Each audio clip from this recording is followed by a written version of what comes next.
Welcome, welcome, welcome to another episode of Bloodhouse, the show where we talk about art house horror movies. I'm Joshua Conkle. And I'm your co-hostess with the mostest, Drusilla Adeline.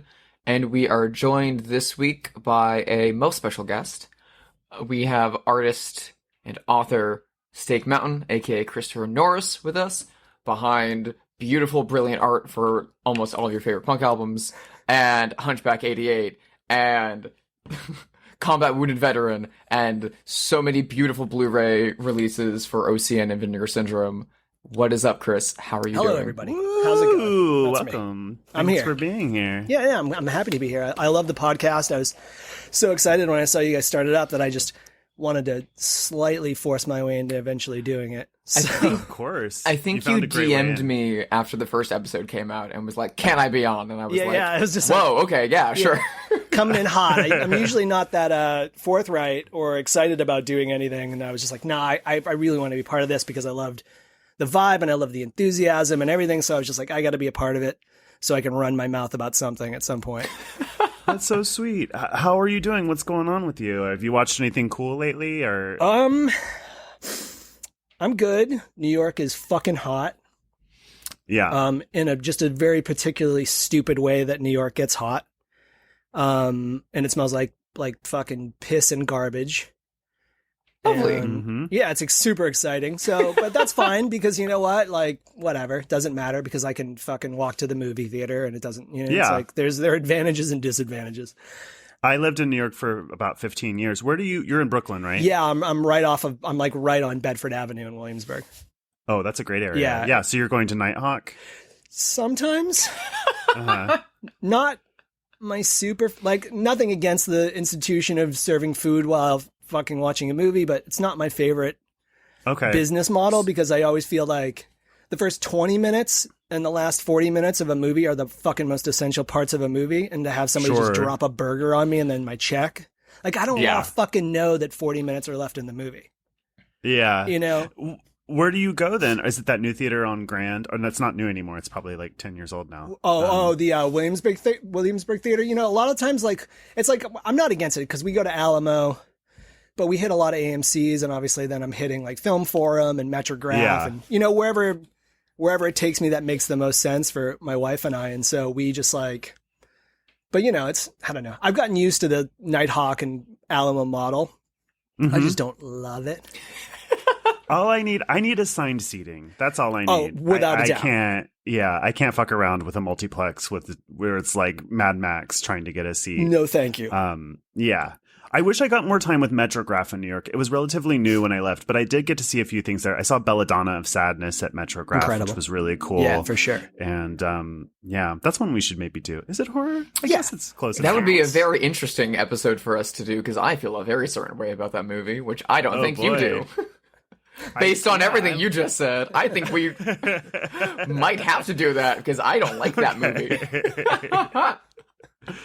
But have you seen anything cool besides New York being hot and stinky? Or not a trick question. You can pass. No.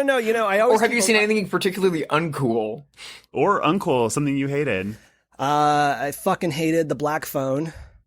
Oh, you did? I haven't seen it yet, so I won't spoil it, and I'm not going to get hard on it then. But okay.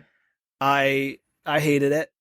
I hated it in a capacity that I don't normally hate things, but I'm way harder on horror films than I am any other. I give every single other genre a totally fair shake, but I feel so close to horror that it's the only time I ever disparage a filmmaker or an artist. You know what I mean? Where I'm just like, you're a fucking loser. This is a piece of shit. Yeah. There's been a lot of comments about how it uses harmful gay stereotypes, which I can't comment on because I haven't seen it. But then I see a lot of queer people that I know and love defending it and saying maybe you're being too sensitive about that. So I'll be interested to see it. Yeah, the main character is a pedophile. So when people are like, he looks like a gay man, and I'm like, right. You conflating gay men and pedophiles is the problem here, fella. I don't think the problem is Ethan Hawke and Black Phone. I think it might be closer to home. Mm-hmm. I think it's a person-to-person thing for sure. The problem is that whatever, it doesn't matter. It was hard for me to sit through watching Ethan Hawke be very understanding that he's a pedophile, but trying to act around it. Yeah. You know? Yeah. Because it's like he clearly understands it, and he doesn't seem like the kind of actor to me that would be like, yeah, I definitely want to do this pedophile role. You know what I mean? Like, I know that fool will do anything, like straight up. He'll do fucking anything. And like, and because, whatever, who doesn't love to pay rent? But buddy, oof. It is brutal. It's like, what was the Kevin Bacon one? Stir of Echoes or whatever? Wasn't that? Oh, yeah. Where you're just watching him do that kind of similar thing, right? Where he's a pedophile in that movie. And you're just like, this I think so. rough, dude. Wait, he was a pedophile in Stir of Echoes? I saw Stir of Echoes. I don't remember that. That was the one, isn't it? Maybe where it's he's not like, that. Is that the one? No, that's the Woodsman. The Woodsman's the one where he's a pedophile. Oh. Yeah, Stir of Echoes is the one where like his neighbor hypnotizes him and he's like, I see ghosts now. Yeah, you're right. Oh, you're right. yes.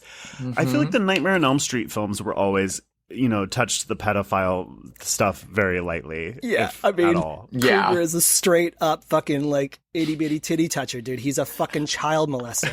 Yeah, You know what I mean? Like he's a bad dude. The remake went really hard on that It went stuff. super hard on it.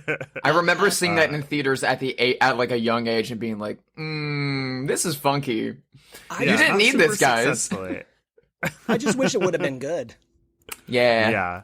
Yeah. From the guy who made I the love fucking Jackie Earle Nirvana's "Smell Haley, Like Teen but- Spirit" video or whatever. Yeah. I know. Just something. Anyways, Yeah. doesn't matter. It'll be a couple years. They'll fucking reboot it, and it'll be another fucking eye-rolling pain in the ass. So whatever. Absolutely. For sure. But as long as it still has Jackie Earle Haley, I'll probably see it in theaters. See, I love him. exactly. Yeah, and it would have been fucking awesome. That was a The great makeup choice. looked weird. Like nothing about it really worked. The problem Unfortunately. is that those original movies, the original Friday, the original Nightmare, the original Halloween, the original Black Christmas, all those movies were made as low-budget indie movies Sure. where they didn't give a fuck Yeah. what they were making. Right. And so they made cool, weird shit. And then they became institutions and franchises. Sure. And now they're owned by conglomerates that are like, let's cash in on this in the safest way possible. So no remake or reboot of any of those major horror franchises are ever going to be as wild as they need to be to make those movies work. Like the pure creative burst of a low budget horror filmmaker. Absolutely, with nothing that Yeah. really precedes it, or Yeah. whatever that's before it, or rather. Yeah. But I will say, the Texas Chainsaw Massacre remake is not that bad. The new I need to which see one? that. Because there's a few. The Michael Bay you mean one. 2003, right? Yeah, with Yeah. Jessica Biel. Jessica Is Biel. that the 3D one? No. Okay. No. Okay. No. And then the one that came after that, and this actually includes the Hills Have Eyes one as well, remake. Yeah, that was good. I mean, for a remake. Yeah, it was for a pretty remake. It's like the prequel that they made after the Texas Chainsaw Massacre, Texas Chainsaw Massacre: The Beginning, good. Yeah. is one of the greasiest, sleaziest, fucked up. Like I very rarely get nauseous, like watching something that's so scuzzy. If anything, I'm fucking eating it up. But I was in the theater for that, and I thought to myself, I feel fucking terrible. Yeah. Like it just such a disgusting fucking movie. Not even what it should. It's just like the vibe is gross. It's like really like everything that like Rob Zombie tries to do, and no disparage against Rob. He's fucking, I love him. But like that vibe where he's trying to pick that up, it just inadvertently happened with that Texas Chainsaw Massacre: The Beginning fucking sequel, prequel. Fucking gross. Anyways. So other than that, Black Phone, I don't know. I've seen every other dumb summer movie. I've probably seen something cool while I'm chattering here. Let me look at my list because I do keep a list. I'm sure you two might as well. It's what Letterboxd is for. Well, my letterbox is like mad private because I don't really want anybody to see what I'm watching when I'm like actually watching like Encanto or something. But I do like it for this reason. And, for years, I never really kept good records. When I first moved to New York and I had Kim's Video, because I moved from Tampa Kim's, to New York in 2003, and I had Kim's. Yeah. And when I had real access to movies like that, I kept lists. And for the first 3 years in New York, I watched like 750 movies a year. Oh my Mhm. God. I was just like, every day I'd go in, I'd rent 3, watch them, come back the next morning before work. And I did that just forever. And I just saw so much shit because it fucking ruled. And then that lost its luster. And then I just kept on watching hundreds of movies a year, you know? Yeah. But when the pandemic hit, I was like, I worked a lot during the pandemic because my job required that I did. But I was like, I'm going to keep track of shit because I think I'm going to start hitting those fucking 3-digit numbers again, you know? And so I started doing it. And that's when I picked up the letterbox. Oh, you know what? I watched this movie called Inferno recently, not the Argento one, but it's an Not old the Argento. noir with Robert Ryan. Yeah. It's fucking dope. It's really good. I watched that and I really liked it. And I finally watched Cash on Demand, the old Hammer. I loved Cash on Demand. Dude, I was super surprised. Like, you can catch me on that. You can catch me real good. I'm an easy fucking lay for like a single location like thing on anything. You know, like I'm fucking in there. It's a play. I'm in there, you know? Yeah. Yeah. And I loved Cash on Demand. I was like super excited. But yeah, other than that, just bullshit. Watched Flux Gourmet. I don't know if you guys are Strickland fans. Yes. No, I haven't seen that. My friend Beth did the poster for Flux Gourmet. Oh, nice. Yep. I didn't love it, but I didn't hate it. And it's one of those movies I'm happy it exists because it's pretty wild, but it's basically just a movie about noise musicians. Yeah. Oh, cool. in like That's cool. the just like some sort of collegiate intelligentsia space, you know? Yeah. But it's like fucked up, you know, because it's Strickland, and it obviously like apes a bunch of things that, you know, and kind of has something to do with what we're talking about today, which is like Euro horror, which is definitely what his like main influence is. Mm-hmm. Yeah. It's a cool watch. I didn't love it, but again, it's like one of those things where I'm like, I should definitely be the audience for it, Yeah. but I'm kind of not because I don't think it's that great, but I'm also not mad that I sat through it. Mm-hmm. So That's how I feel about most things. yeah, You know? yeah, definitely. It's, I Just a find, general malaise and ennui. it's just Yeah. yeah, Most things are like kind of right down the middle. I Oh think. my 100%. God. Dude, if everything was a Don't you fucking masterpiece, we would never Yeah, know right. to talk about. There's hardly anything that's like super terrible, but not that many things are really wonderful either. No. It's like it's mostly life is like a 3-star experience. I always say that I'm basically just a C student at life. You know? Yeah. I'm fine Yeah. with that. Hope for nothing, and if something, then that's great. If nothing, if something bad happens, you're like, yeah, I mean, of course something bad happens. Oh You my know? God. Oh, So, Yeah. How about you, Drusilla? Are you up to anything cool? I mean, all of the best movies I watched this week were in prep for this episode, so I don't want to get into them yet. Ooh, Those were all the best okay. movies I watched this week. However, I did finally see X, since Oh, we're what talking did you about think? horror movies. It was better than I expected it to be. I expected it to be bad, and to be Oh, you boring, did. and to not be very good. Yeah. But I've had friends ever since it came out being like, you need to see X, you need to see X, you need to see X. And I was like, I'm not gonna like it.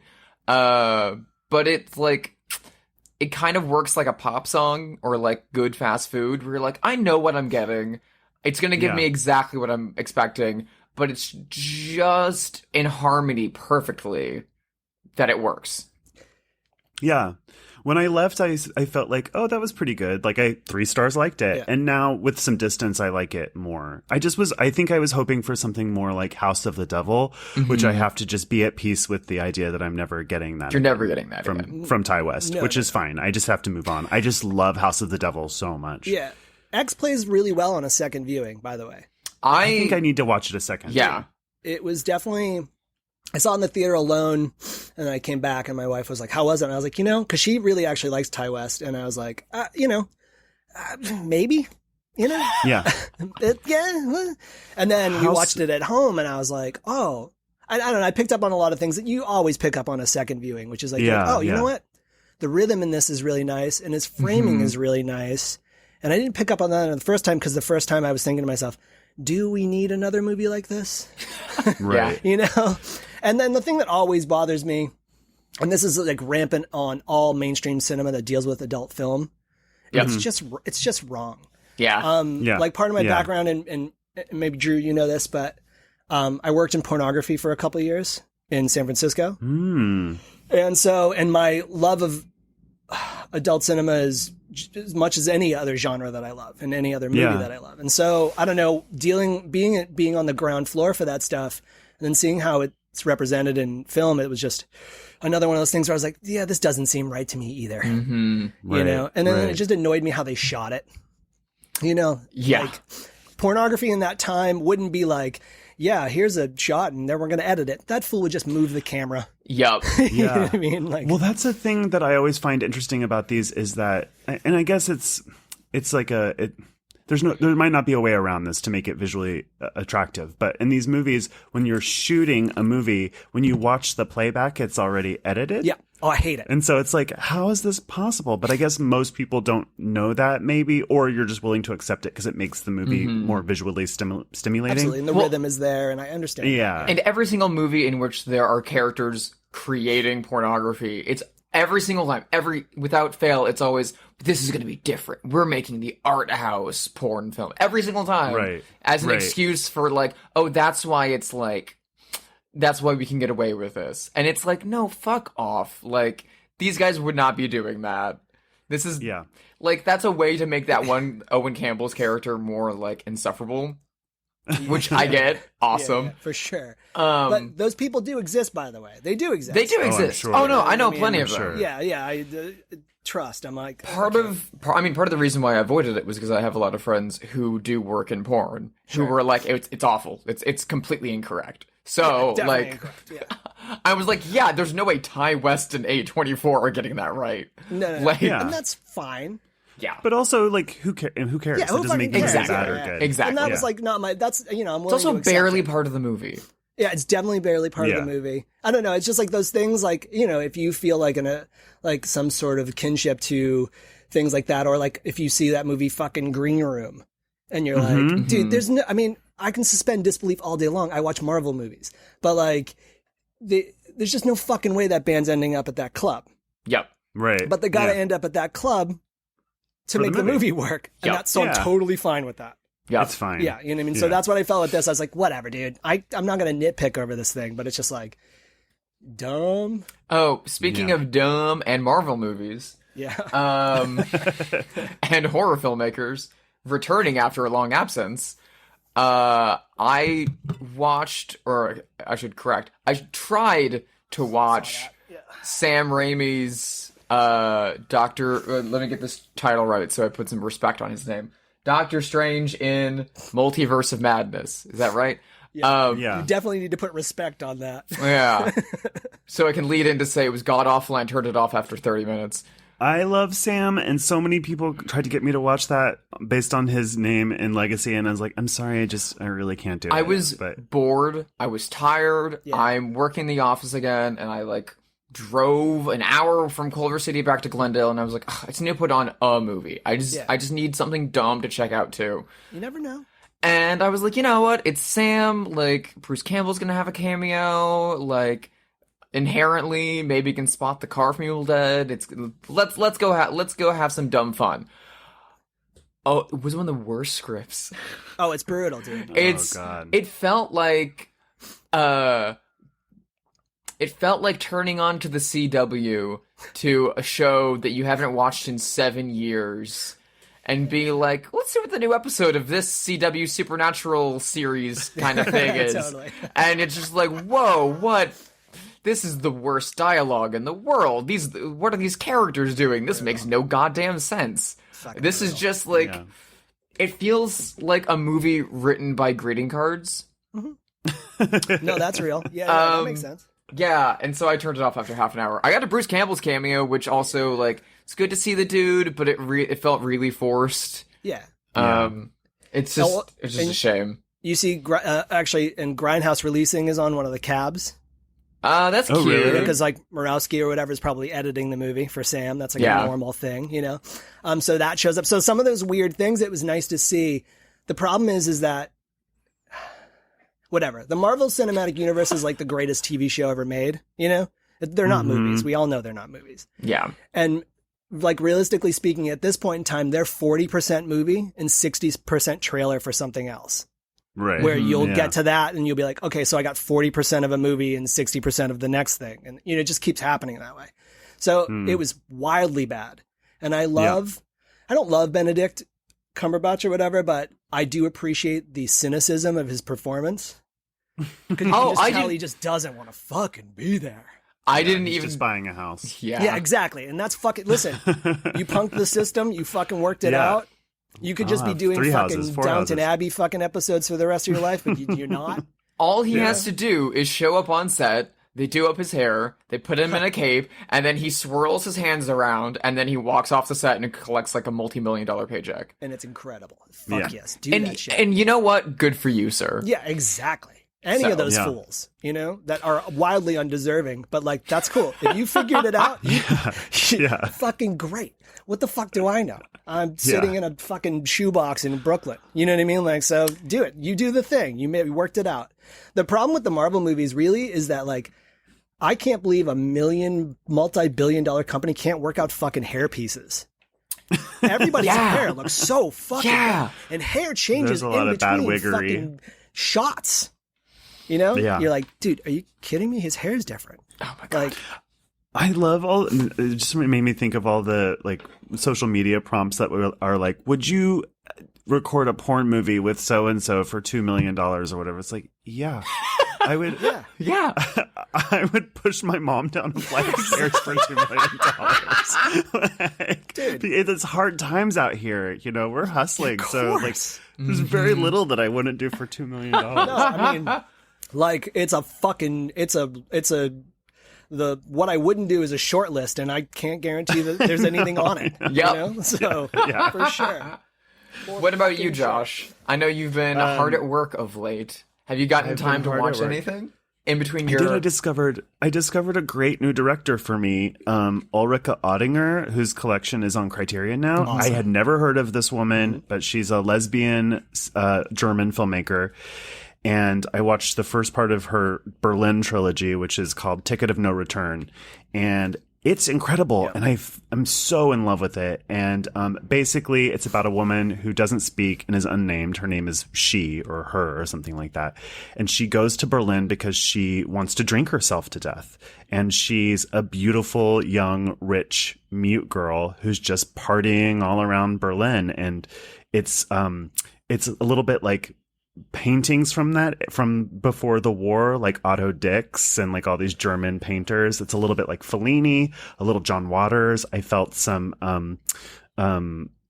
what's his name? Jubilee. Derek Jarman. Derek Jarman vibes. So it's like gritty Berlin, but she's in these like very expensive chic ball gowns and just getting shit-faced all around Berlin. And she adopts this homeless woman and gives her a makeover and is just dragging her along with her. And she just drinks herself to death. Yeah. And it's funny and weird and beautiful and sad and just what a banger. I loved it so much. It's like instantly in my classics, like my comfort movies, and maybe my favorite movie about alcoholism, to be honest. Like, as a recovering alcoholic, it's maybe my favorite movie about alcoholism. That's amazing. I've been meaning to get into her for years as like a huge like Fassbinder and German New Wave fan.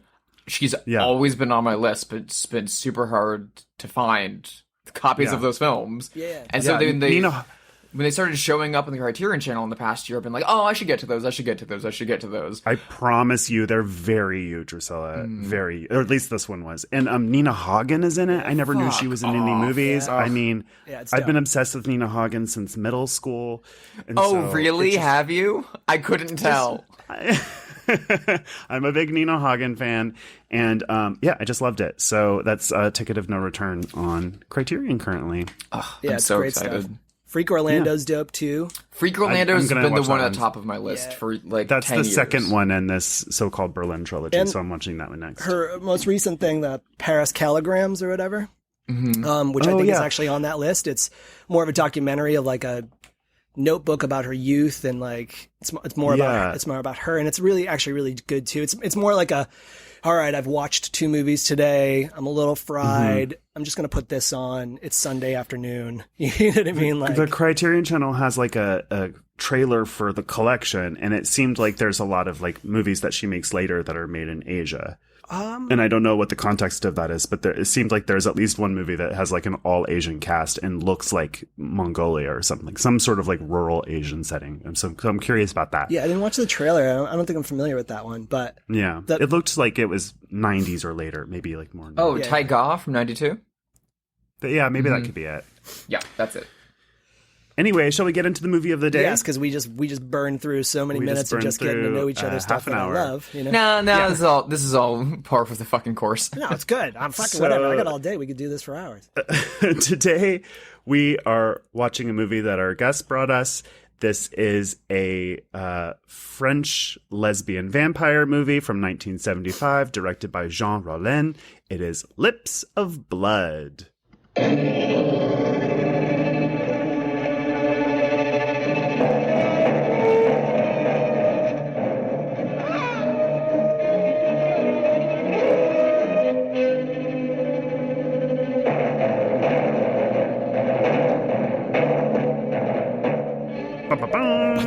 So, when did you see this movie? Why do you love it? Tell us where you are with this. All right, movie. we can go way back on this one.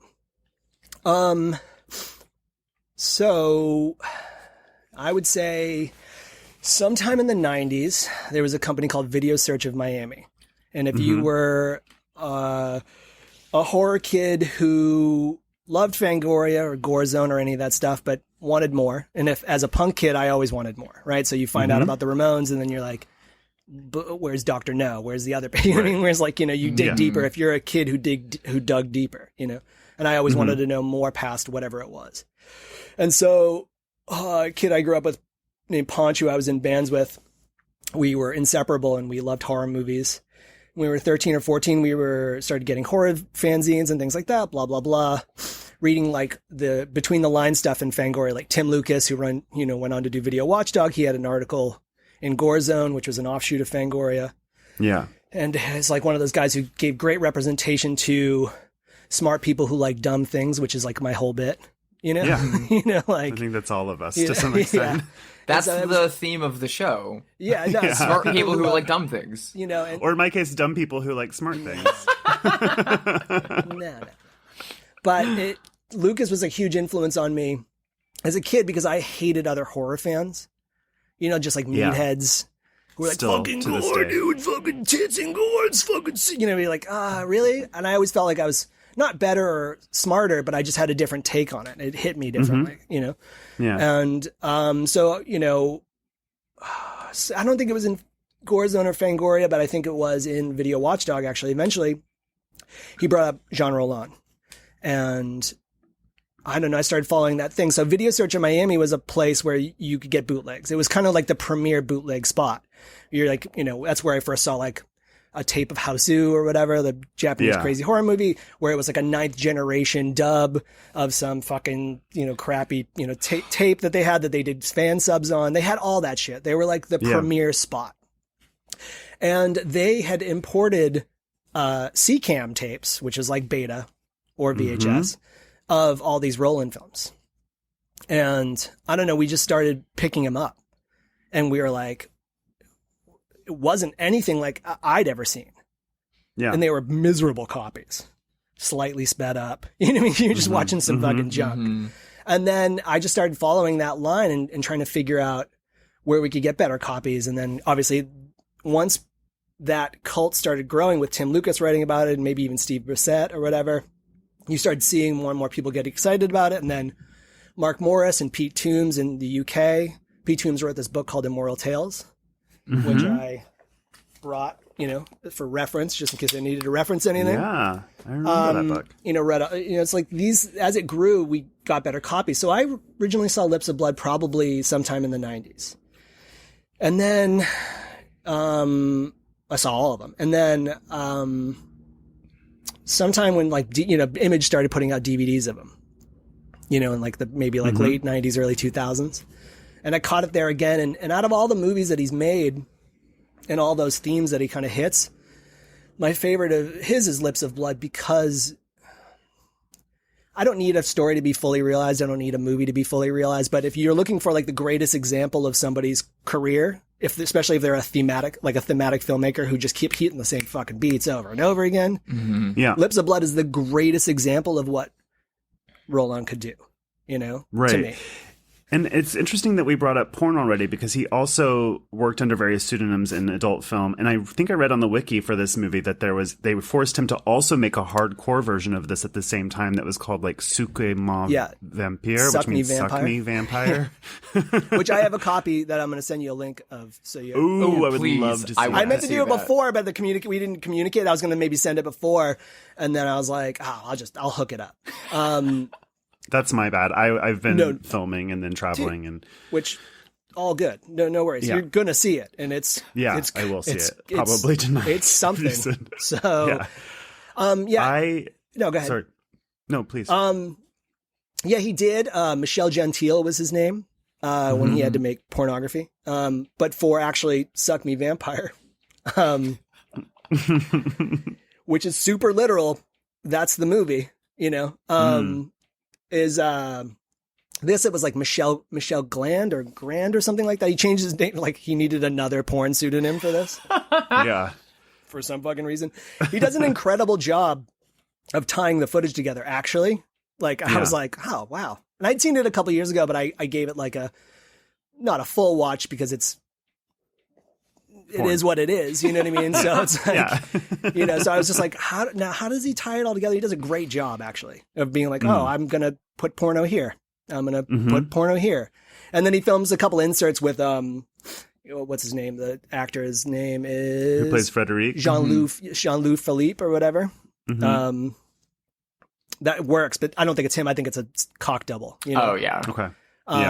But he's definitely on set for it, so, but anyways, so where were we going with that? I don't remember, but we were just asking what your background was. This I don't have a background with Jean Rollin. In fact, I for a long time thought his name was Jean Rollin. Yeah.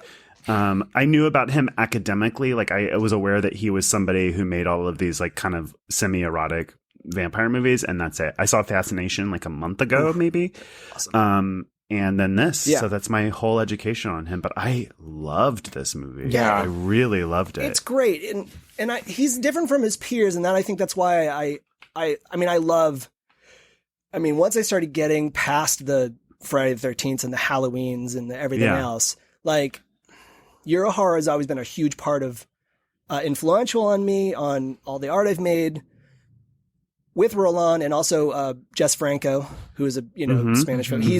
For me, he's my favorite of all time. He's my biggest inspiration for any art, any book I've ever written, scripts I've written that no one's ever seen. You know what I mean? He's just like the way he.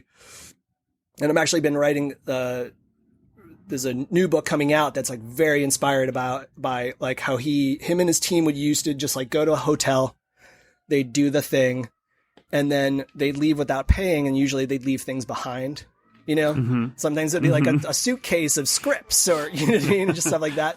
So it like takes place at a hotel where like basically like Franco is making a movie, even though it's not just Franco. So he's massive for me. And I was going to kind of pitch that first, but I actually thought Lips of Blood was better for you all in general, like, because it hit it. Loved it. Could not have been more happy that you picked Lips of Blood. I'm glad. Because, like Josh, this was my introduction to him for this episode. I've known about him for years because, again, as being a giant vampire fetishist, a giant fan of Eurocinema, especially Euro horror, he's been on my list for 15 years. I've been meaning to watch these movies forever. And, it was hard to get access to them occasionally. Sure. Yeah, definitely. And then finally, when I was like a couple years ago doing like really, really deep dive Euro horror vampire research for a script, I was like, okay, I'm just going to grab a handful of some of these and I'm going to dip my toes into some. And I was disappointed by a few that I watched that weren't Rollin. I was like, I think Vampires Lesbos left me a little cold. Yeah, me too. It can. Which like disappointed me. So then but I really liked Jess Franco's Dracula. Yeah. So I kind of like put some of those on the shelf, and I was like, okay, well, I'll get back to those later. And I hear the Rollin guys pretty close to that, so whatever. And then always been on my list, always been something I've been into, and then you were like, let's do Lots of Blood, and I was like, all right, fuck it. I'm going out. I bought, like, all of his classic vampire movies. Yeah. And then I sat down, and I started with The Nude Vampire last week, and holy fuck, where have these movies been all my life? Because it is all the, like, surrealism of Buñuel that I love. Sure. It is all of the, like, thematic use of bodies and science of Cronenberg that I love. It is all the insane styling and costuming of, like, Umberto Lenzi and Mario Bava that I love.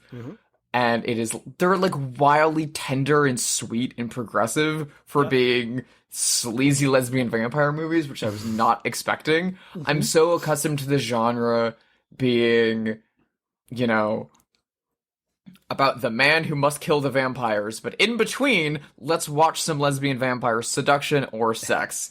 But these movies are so very much on the side of the vampire, which is so rare. Yeah. And just my favorite thing, and his entire catalog is nothing but that. I love it so much. Quick, one sentence synopsis of this, basically. A man is attending a perfume launch party, which is fantastic, when he sees a poster for the perfume on the wall that is the poster of some ruins by the in my mind they're by the sea, but I don't know if they actually are. They're close to the sea. So these beautiful, like, ruins of a castle, and it brings back a childhood memory of meeting this beautiful, strange young woman dressed all in white. And so it sends him down this path of trying to find out where these ruins are so he can go and visit and unlock these memories that are being awoken from his childhood, which leads to vampires. And that's the movie. That's spoiling it. That's it. And that's your TV guide. But there's also like a sinister cabal cover up at the same time. Yeah. There's like vampire hunters. A vampire hunters. Yeah, there's like assassins. Yeah. There's and like payoffs. There's like a oracle from Euphoria. Yeah. I mean, with the makeup. Well, let's start at the beginning. You couldn't design a more perfect, like, setting for me than a perfume launch party in really Paris. Incredible. It's so exciting to me. Like, that really got my fires burning. I just love that whole scene. Any kind of, like, I love, like, glamorous big city horror because there's not very much of it in the United States. No, because we don't have great, awesome fucking cities like Europe does. Yeah, I like watching chic people enjoying a party and talking about perfume. And there's, like, a really pretentious line where he, like, goes up to two lesbians that are chatting, basically, and then one of them is like, perfume is like memory or something. It's like something so pretentious and fantastic. But and it all plays. That's the part about Rollin that's different than anybody, than a lot of pretentious filmmakers or filmmakers that deal in the surrealism or heavily lean on poeticism in any way. Sometimes you're just like, yeah, I get it, dude, whatever. But with it feels like it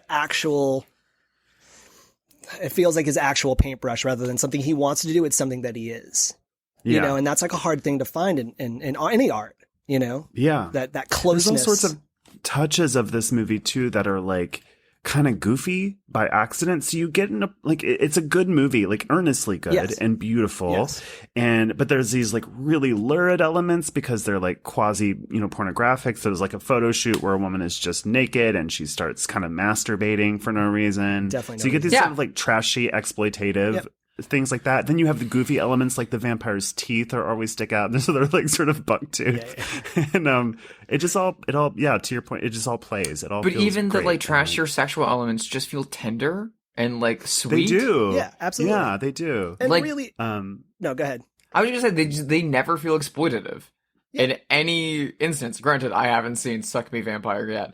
Yeah, I mean, it's definitely a whole fucking different ball of wax for sure. But that's all right. But I just loved the like gentle sincerity of this. The only other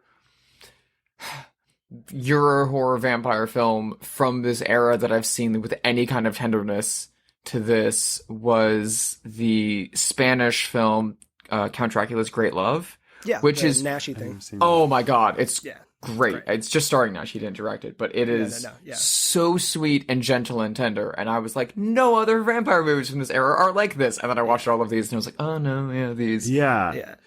So he sees this poster with the abandoned chateau, and then he's transported back to a childhood memory where he's a 12-year-old boy visiting the sea or something with his parents, and then he walks up to this place at night and meets this young woman, a 16-year-old woman who's dressed all in white, and she's very sweet to him, and they spend the night together in a non-sexual way, and he gives her a toy. And he remembers this based on seeing the poster. So that's sort of our inciting incident, as he has this like very tender memory of this very beautiful, sweet woman. It really like instantly recalls Lucy and Dracula.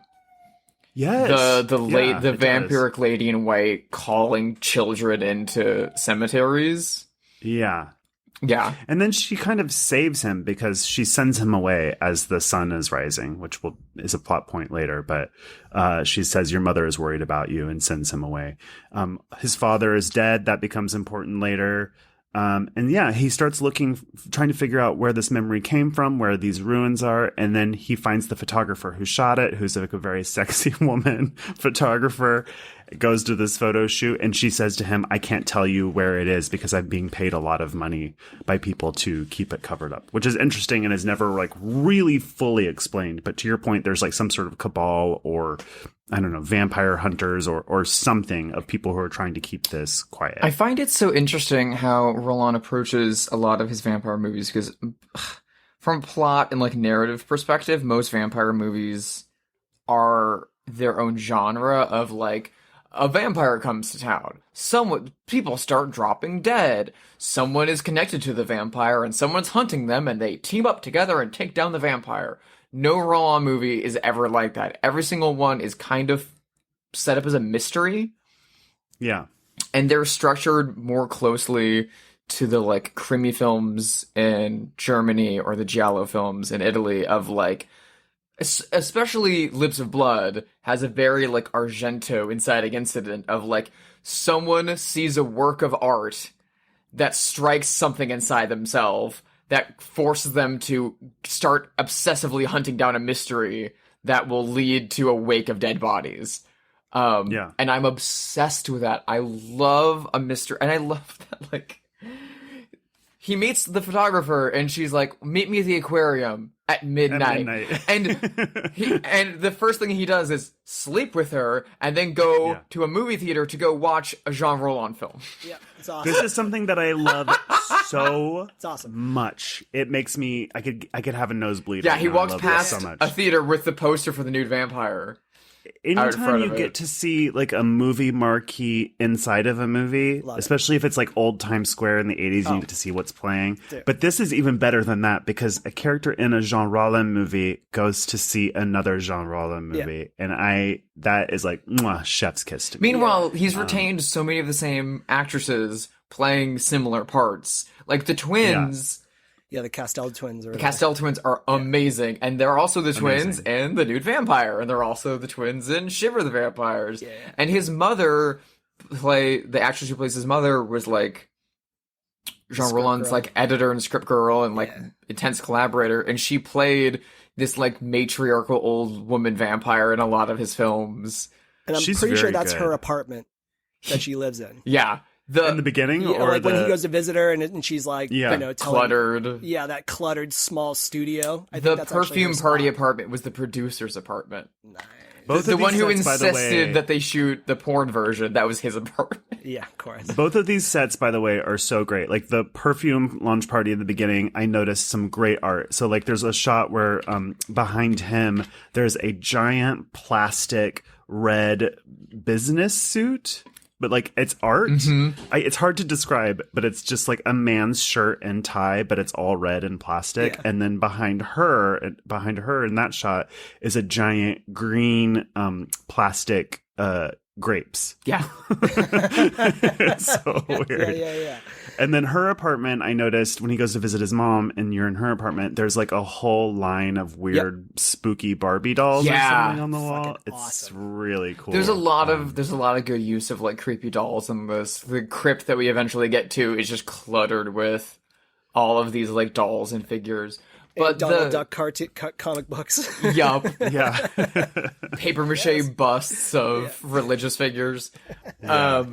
But him going to the Rollin film is like a huge important plot point because it's what starts him seeing visions of that woman again. Because Yes, the young woman comes to visit him. the poster like brings back the memory, but then going to see a vampire movie, he starts to actually see her. And the geography of this theater is amazing because it's like a steep slope, and then under the screen to the left, when you go down, there's a little doorway with stairs going back up out.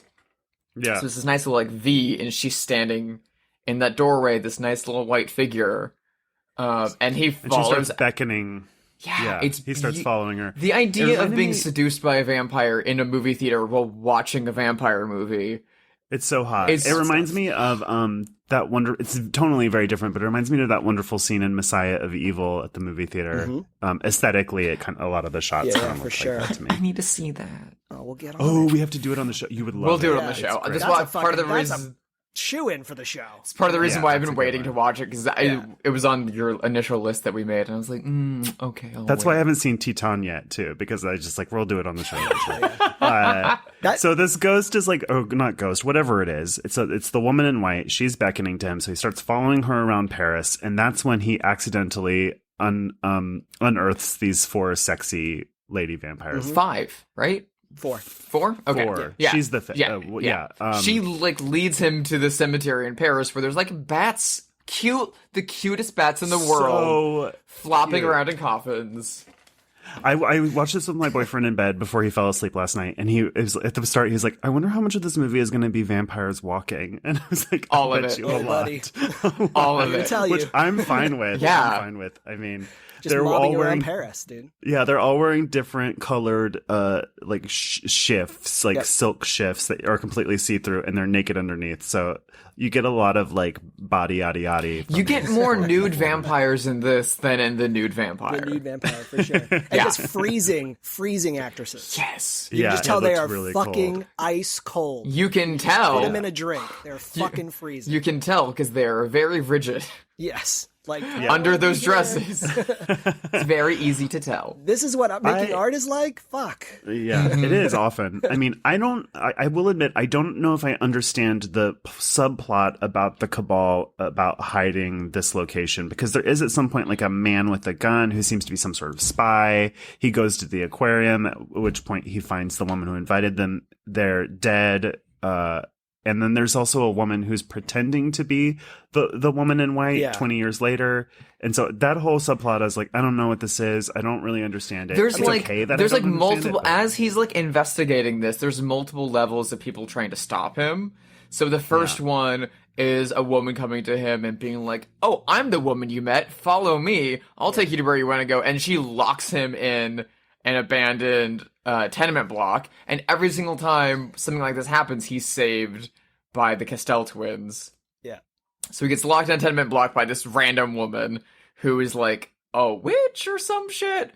Yeah. I don't fucking know. She's just Sick makeup, though. Like, just oh, Yeah, it's very amazing, incredible. Talk about Derek Jarman like in Jubilee. Susie I mean, Sue in red kind of It's makeup. fucking incredible. It's great. Yeah. Cool. But it's Really all cool. ties back to his mother, I thought. Yes. That the bit is that his mother is sending these Yes. people in to I thwart see. him. You know? Yes. I see. Because I see. the mother knows all of this, and She's hiding she's it. hiding it because for she reasons. wasn't able to kill these vampires initially. Yeah. I see. Years and years and years ago. So she Yeah. just locked them up and then put all of her money and time into putting together a sinister cabal and hiring a hitman. I mean, there is a great scene later on where she calls literally an insane asylum. Oh, she to come get 5150s him. Yeah, Yeah. 100%. And then, really, one of the most iconic images in all of Rollin's filmography is the Castell twins in the nurse uniforms pulling down the thing with the teeth. Yeah. You see that fucking still just promoted everywhere when there's like any Rollin thing, any article. It's a great image. Yeah, it's. I mean, that's what he really excelled at. Is that like. You just get these things, these flashes, and every time I see him again, it's like I'm seeing him for the first time when I rewatch something. Like I watch this and I've seen this film fucking a million times. And just it's still striking, which The just means that, power of those images and the rhythm and the way that he gets to those images and uses those images reminds me so much of like Jean Cocteau. Sure, absolutely. Yeah. Super fucking powerful. Yeah. I mean, it was the same thing in all the other films, like the clock reveal and Shiver and the like descending of the vampires, the nude vampire. Yeah. Even like things in his movies that feel like in any other context would be hokey and like begging for Mystery Science Theater 3000 or something to make fun of them, like the fucking ass. I hate that shit. I don't even get started on that. I'm not into that. I'm not into that stuff. It's not funny to me. But like, it's not. And so like in something like the nude vampire, where characters tumble down a long staircase in a very like slow, intentional way. Yeah. It's one of those things that I feel like I'm really glad I watched it alone at my house, because I was really like into it and appreciating it. Yeah. But I felt like if this was being shown at like the Cine Family or a very like hipster LA venue, the entire place would start laughing and I would be so pissed off and so taken out of the movie. I was so thankful to kind of just have it in this nice little like vacuum, because his movies work with this very kind of slow hypnotic energy. Yeah. Which I'm super into. There's a sequence in Lips of Blood where he's being pursued by a hitman and is saved by the Castell twins turning on a fountain. Yeah. Mm-hmm. Awesome. And you get some very extended shots of the fountain turning on. And the fountain turns on and you just kind of sit there with the water for a bit. Yeah. And you just kind of sit there with it. And then you sit there with it. And part of my brain is like, hey, bud, I see you padding the time. But also, you just really just feel the motion of this movie. He knows when to cut. He knows when to pull you into the next thing. Yeah, absolutely. And when we get to the climax of the film, when Jennifer, our primary vampire and ghostly spirit, is finally revealed, the entire tone, style, and pace of the film completely changes. The editing rhythm is thrown out the fucking door. And it becomes like they just cut around experimentally, and now she's over here, and now she's over there, and then they're in the middle of a sex scene on like the beach, the roll-on beach from every fucking movie. Which is in Dieppe, France. And is where the famous child murderer Gilles de Raz or whatever, he like killed a bunch of kids, and he was like Napoleon's guy, I think, or something. That's where his home was, and that's like one of the fun fact about that place.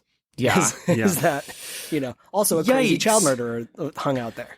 So this movie is nearly 50 years old, but I'm not sure that we should spoil the ending. But I will say that I thought the last 10 minutes of this were so beautiful. Yes. Like it really surprised me and delighted me, and I thought it was so sweet and romantic. It kind of reminded me of Let the Right One In, kind of, you know what I mean? Like just very romantic take on the vampire tale, and I loved it. I have a question. Oh yeah, hit it. About Jennifer, and this might get to spoiler territory, but I want to discuss this. So if this is a spoiler, I don't care. Skip ahead, guys, or pause this and watch the movie. Yeah, shut up and fucking watch the movie. So his mother, around the third act, kind of finally reveals the history of these vampires, and that Frederick, his mother, and his father all lived on the seaside town with this girl locked away in their attic, and then she went out and turned other girls into vampires, and they started killing people, and the mother loved her too much to chop off her head and kill her, so she locked her away and built this whole cabal. But her connection to this girl isn't made more explicit than that, other than the fact that she really, really loves this young girl that she took care of and was suddenly afflicted with vampirism, so much that she kept her private and hidden, and then also couldn't kill her. Is Jennifer this fucking guy's sister?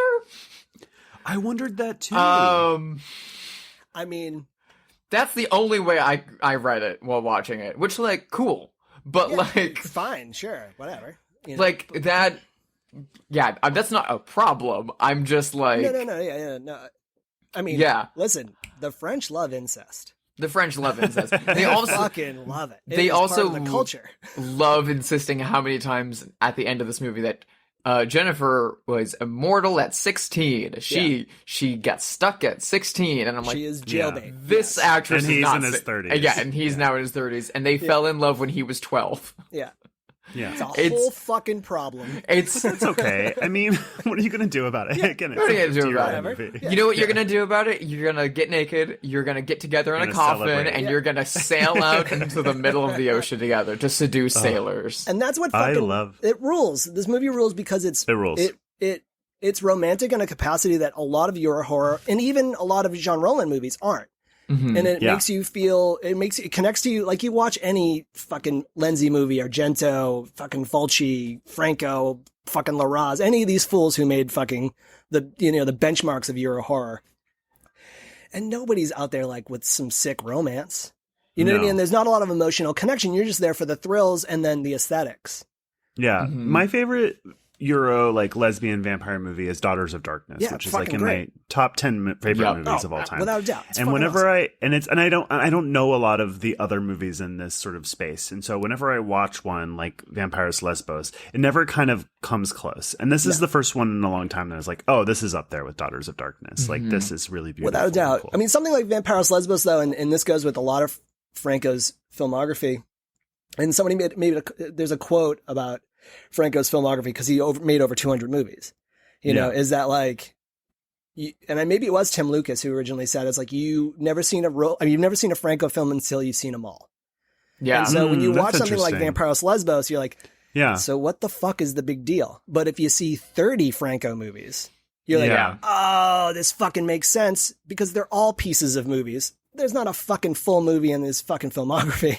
Yeah. Like yeah. really, you know what I mean? But I love them. But it's like once you've seen a bunch, and at this point in time, I've seen a fucking lot. I've not seen as much as I want, but I've wasted a lot of fucking time for people who will never waste time on it. You know? Right. I love filmmakers who have oeuvres like that, who like you can watch them working out ideas in their movies, and that's why I love Almodovar and Fassbender so much. Is like everyone like talks about their heavy hitters, but they don't talk about Martha, and they don't talk about Fear of Fear, and they don't talk about Third Generation, and then they don't talk about like High Heels and Kika and all those things. But those are like where they are like getting rough and weird and spinning out all of those ideas that are they are going to come back to 5 more times in the movies that are more Well, that's famous. one of the things people are mourning when they talk about the loss of like these mid-budget movies. You're also mourning the loss of like idiosyncratic visions, right? Yep. So I would rather have a messier movie that's a person's vision than like a very, I don't know,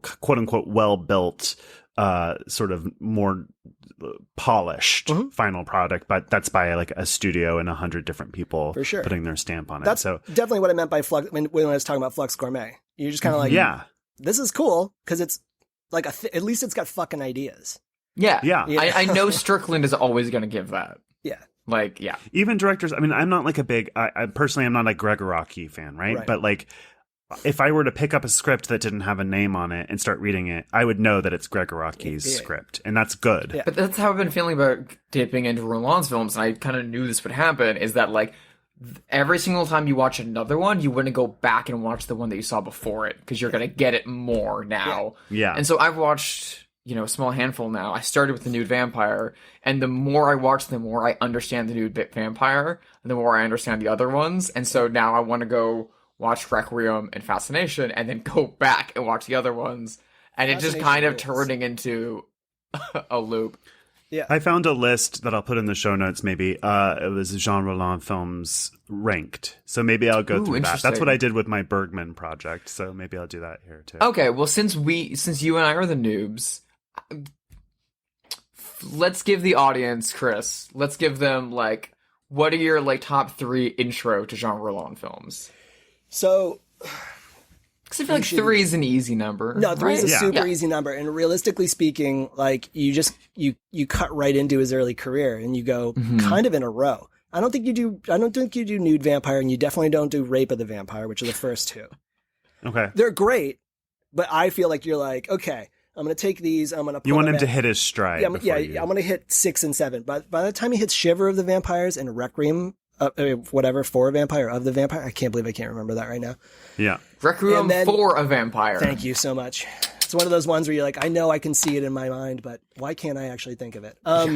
So those two, because what they set up for you is they set up really all of his idiosyncratic interests, and it gives you that he hits you with a fucking bat with that poetic surreal imagery, especially in Shiver the Vampires, because once the actress Annika or whatever, I can't remember her name is, once she comes out of the fucking clock and she's the head vampire, dude, it's over. If you're sensitive to that kind of aesthetic in any capacity, a vampire coming out of a grandfather clock with a fucking cape on and her crappy fucking fangs, it's over for you. You're in. You're fucking in forever, you know? Yeah. For all the later Rollin movies that you're kind of like, what am I watching? Because they happen, just so you know. There's definitely a stretch in the 80s, and then the things that he made towards the end of his life, you're just kind of like, yeah, damn.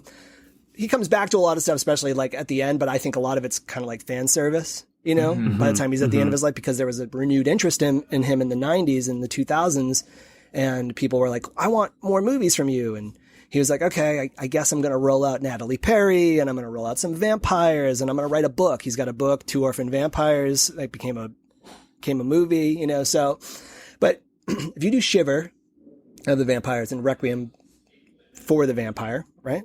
Yeah. What's great about those two is that you really just get it all. You get a full understanding of what he like, and then roll into Lips of Blood, and then you feel something, you know, so those two, and then you're the addicted. top three. Then you're addicted.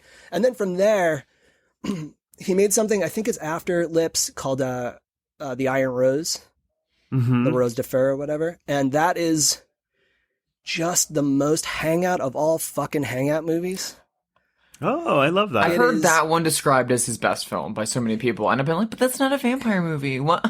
To me, it could be his best film, but it's more like you've seen them all, and you've seen them multiple times, and you just want there's something about, it's so singular. It's literally about a girl gets lost in the cemetery. It's like his fucking After Hours. You know? Oh, great. You know That sounds what I mean? great. Like, that's what it is. She just hangs out in a cemetery, and weird shit happens, and fucking clowns show up, and whatever. It's awesome. But like, Cool. but it's not the kind of thing you could show anybody randomly, you know? Right. But for like, Right. if you're just like getting into it, Shiver, Requiem, go into Lips, then you hit Fascination, which is great. Which is the first one I saw. Yeah, and so. that one's fucking chock-a-block imagery with the fucking Yeah. skith or whatever and everything, and you know, Bridget Lahaye or whatever, she's fucking incredible. And so, and then, you know, whatever. But then there's like great gory ones that he like kind of resisted. You know, he mentions in interviews that you'll see, if you do a little digging, that he didn't really love the explosion of gore, but he needed to do it, much like he needed to make pornography. Porn. Yeah, he You kind of know got what I into mean? the zombie subgenre You know, later. he had to. So Grapes of Death is fucking great. It's nasty. Lots What a of great glued title. cornflakes on people's faces Yeah. and shit. You Love know what the I mean? glued cornflakes. And then The Living Dead Girl, Uh-huh. which is also another great gory one from like the 80s. But those three starting out, that's the way to go. Yeah. You know? Yep. And if you find that you don't like anything that you see in them, then you're out, because it's just going to keep happening. It's not for you. Yeah, it's just Yeah. not for you. And that's totally fine. And that's fine. You know, that's fine. You just, whatever, go watch The Black Phone or whatever. So, you know, like, you know, go watch middling American garbage from Blumhouse. Oh my God. Fair. Well, listen, this has been a wonderful crash course in Jean Rollin. Blumhouse, please still hire me to do something. Oh no! Listen, no slight. Listen, I talk it's shit out my fine. ass all the time. No slight on any of that stuff, because if things are getting made, and I won't ever Things are deny getting that. made. You know, That's great. So I think it's time for us to pivot, though, Yes. and play our weekly game, Have They Seen It?, where we speculate wildly about whether notable figures have seen this feature or not. Sure. I'll go first because I have this person top of mind from Daughters of Darkness, and she's in the follow-up Ulrike Ottinger movie.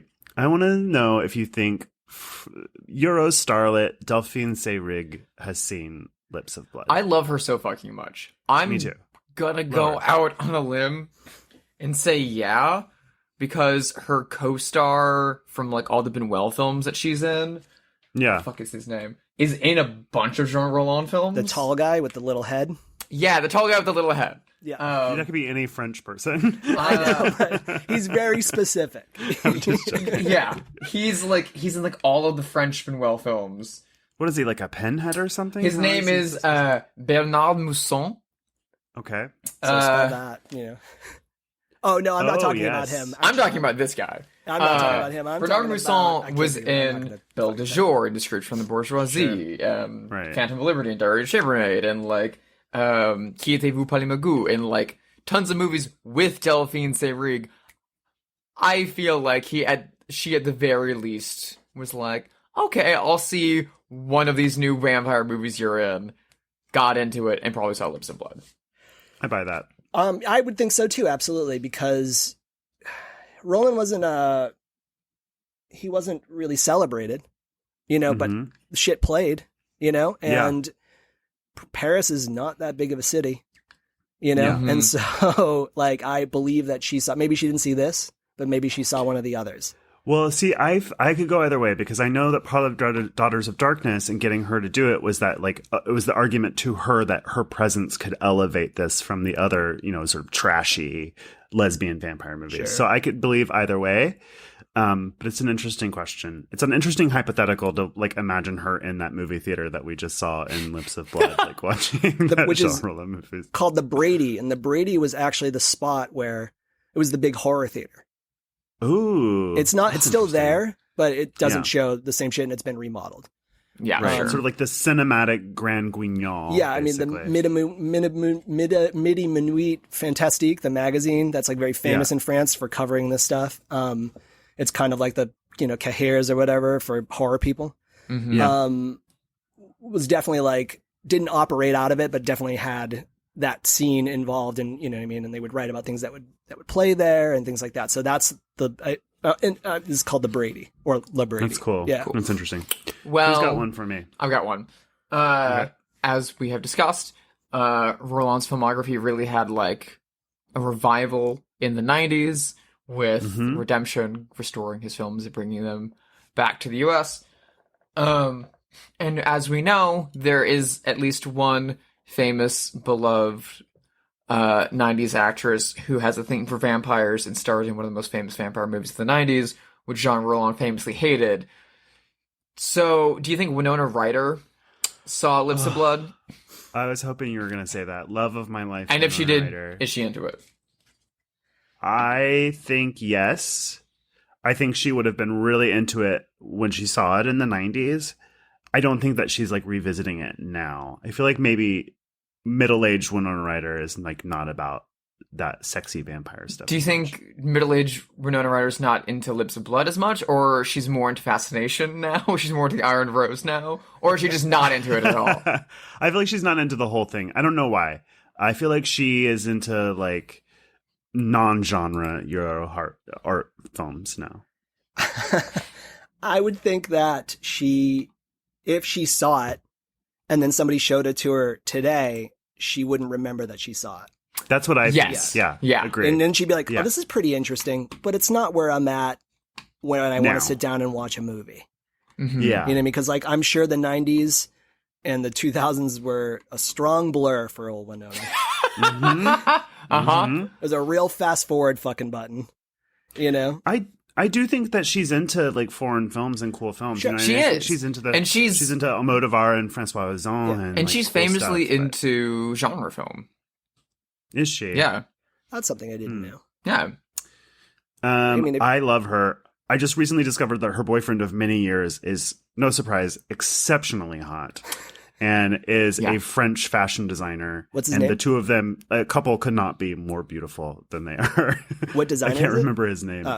It's not someone I know, and I do follow fashion, but I didn't know his name. Yeah, I thought you were going to pull out like some Jacquemus on me or something like that, you know? No. Yeah. Drusilla's looking at it. Scott McKinley Hahn? Is that his name? Oh, maybe he's not French. No, I don't think he's French. Oh, But he hot. seems French, Yeah, so that but he's works. hot anyway. Yeah. Nonetheless, Yeah, Josh sees a man and he's like, ooh, he's hot. Is he He's hot, French? must be French. He's also a designer, so that was part of it too. Scott McKinley Hahn. I mean, he could be Good, French. well job. Good for him. job. Good for you, Yeah, Scott. good for both and of good them. for you, I mean, Winona. Yeah. Oh no, is it my turn? It's your turn. Yeah, it's your turn. You know, we could just go for an easy kill because I already know the answer. Okay. Which is, has Tarantino seen this movie? Oh, that's a fat fucking yes. For sure. Yes. It's easy because he uses music in Jackie Brown. Yep. Does he use this music? He doesn't use this music, but he uses something from somewhere There's else. a part of the score of this movie that every time it came on, I thought, Maria, I just met a girl. It sounded like the exact beginning of that song. Oh like, God. so similar. The music fucking rules in all of Jean Rollin's great. movies because it's the most anemic version of movie music, but it all plays really well and it feels full, even though you're like, this is the cheapest psych rock song I've ever heard, and this is the cheapest orchestral piece I've ever heard. But it never sounds thought the cheap. music was classy, though. Yeah, I thought the orchestral score was classy. And But it's once you always start like hitting those just other enough. ones, yeah, for sure. Yeah. Yep. You know, once you start hitting those other ones and like Shiver or Requiem, where there's like just this psych rock stuff that you're like, so you guys just had one guitar and a drum kit, huh? Yeah. That's the shit I love. That's the shit I love. That's all you could afford. That's And- fine. Yeah. It works. And then you just make it scream and squeal for a little bit. Yeah. When I put on Shiver for the first time, the score hit and I was like, oh, I'm into this. And then, you can find all of it on Finders Keepers in the UK or whatever released a CD or probably an LP of it, but it's on Spotify. It's like the B films of Jean Rollin, and it's like all the music. I'm going to be playing great. that It's available. in my car for the next indefinitely because driving in Los Angeles in my Jaguar to that is going to be hot. Listen I'm to going to be that. playing that at my wedding. I'm not getting married, but if I were, it might be Jean Rollin. Yeah, and then maybe like a little dance to the Cannibal Holocaust theme. Yeah, I would come out of a coffin, like arms crossed. That's my entrance. Anyway, that's all the time we have for Bloodhouse this week. Thank you so much for listening. Rate us on all the things. Thank you so much to Steak Mountain. Where can people find you? You can find me at steakmountain.com, where you'll see nothing of anything I've ever done other than a link to buy Hunchback Idiot. I pretty much A lot of scrubbed against the me internet. art. You know, I scrubbed all of my like, hey, I'm actually a alright graphic designer who's been working for 30 years. You know what I mean? I'm at that point in my life where I have always not cared about what I did, but I especially Super don't don't fucking care. And if you want to hire me, you probably already know. Like in the case of like Vinegar Syndrome, where those are just ex-hardcore guys who knew my bands. You know what I mean? Yep. And Yeah. like, oh, you still do work? Weird. I thought you were dead. That's you know so what I mean? fucking cool of you. I feel like if you know, you know. And that's kind of where I'm at. You know what I mean? And, That's awesome. And I've definitely helped. I used that to promote Hunchback 88, and I've used that thing in the past. You know what I mean? I don't mind being the against me graphic designer or being in terrible hardcore bands, but hey, listen, I've been able to do cool shit. You do amazingly cool shit. Amazing shit. And it afforded me a life of doing cool shit. You know what I mean? Yeah. Like I got hired at kink.com because I was fucking Steak Mountain. You know what I mean? I was able to sell 300 fucking books of something that nobody should really be reading because it's not that great, but it's fucking weird and stupid. You know what I mean? Yeah. Like No, because it's I'm fucking Steak great. Mountain. It's great. So it's so you can find me there, and then obviously, like you both know, if you've seen my socials, they're fucking also just a desert.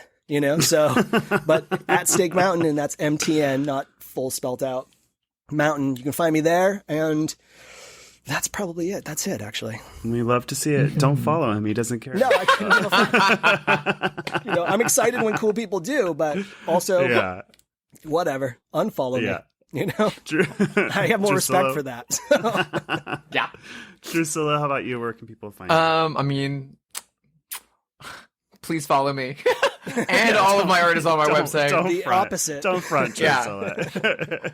I still have time left.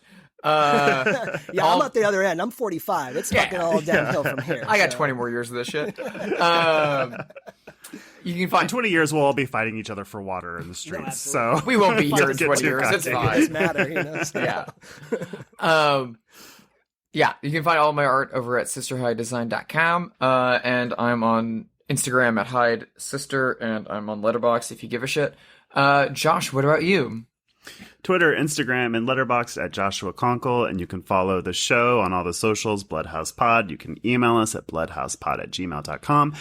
Drusilla, what are we watching next week? We are taking a break from all of these ghosts and vampires lately much to my dismay, and are switching up to mermaids. So Yay. we're not changing at all.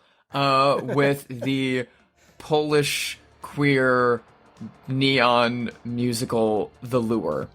Fucking rules. The Lure. Can't wait. All right. Thanks, everybody. Have a great week. All right, everybody. Thanks for having me.